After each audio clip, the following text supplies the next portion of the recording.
Mr. Silver?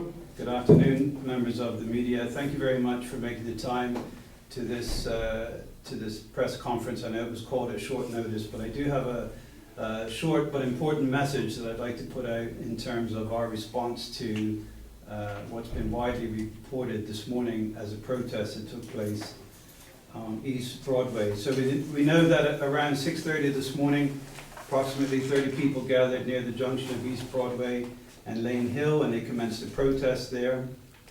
Police officers arrived shortly after that, and they were immediately concerned that the protesters had blocked both lanes entering the city of Hamilton.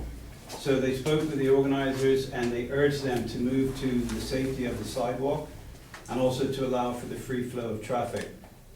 Now, the protesters did not cooperate with the instructions from the police.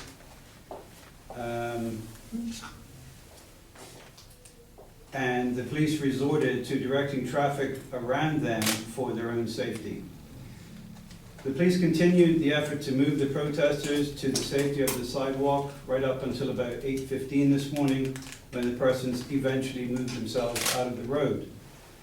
The police then worked to relieve several traffic jams that had occurred, and eventually traffic flow resumed normally sometime after 9 o'clock this morning. So certainly, first of all, I'd like to apologize for the significant inconvenience that was caused to many road users this morning, and invariably many people were made late for work or for appointments due to the incident. But I'd also like to thank many members of the public who exercised extreme patience, and they supported the efforts of the police who were trying to navigate through this spontaneous event. I'd also like to remind the public that last month we circulated some advice on the correct procedure to follow to obtain permission for a public procession under the Public Order Act.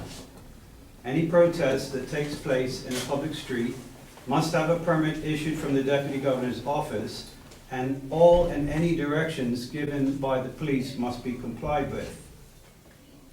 That does not appear to be the case this morning, and some of the behaviors demonstrated may constitute the offenses of unlawful assembly or obstruction. Accordingly, we are preparing a file for submission to the Director of Public Prosecutions to decide whether any charges should be laid. Now, let me just say, the Bermuda Police Service is very alive to the issues that are being passionately discussed throughout the community.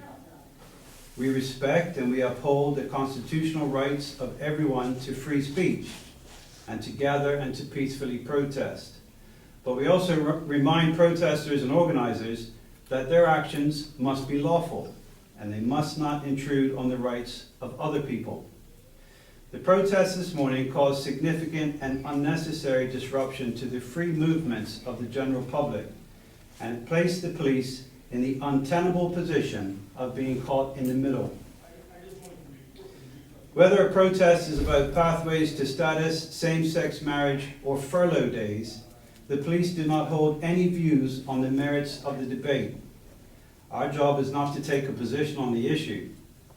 Our mandate is to maintain peace and good order and facilitate the exercise of democratic rights to protest peacefully and lawfully. And where we must intervene, our policy is always to use the least intrusive and coercive law enforcement measures possible to resolve the conflict.